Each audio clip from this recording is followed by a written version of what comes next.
এখন হয়তো কষ্ট হইলে কামের বাড়ি খোঁজার দিন শেষ। এখন একটা রোবট হইলি বউর কাম, কামের বাড়ির কাম, সবার কাম একা করে দেবে। সকালে নাস্তা বানানো থেকে শুরু করে আপনাকে ঘুম থেকে ওঠানোর সকল কাজ সে একাই করতে পারবে।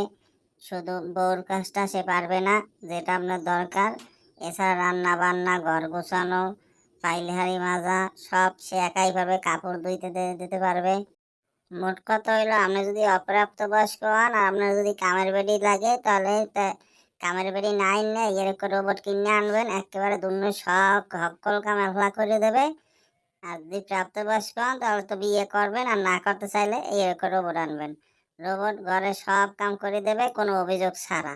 কানের দ্বারা কোনো ব্যান ব্যান জ্ঞান জ্ঞান কোনো কিছু শুনবেন না। একেবারে নিরিবিল নির্ঝঞ্ঝাট। ঘরও থাকবে নিরাপদ, আপনিও থাকবেন নিরাপদ, কানও থাকবে নিরাপদ। টেনশন ফ্রি, ঝামেলা ফ্রি। সকল সমস্যার সমাধান একমাত্র রোবট, যা বানাইছে চীন। সবাইরে ধন্যবাদ।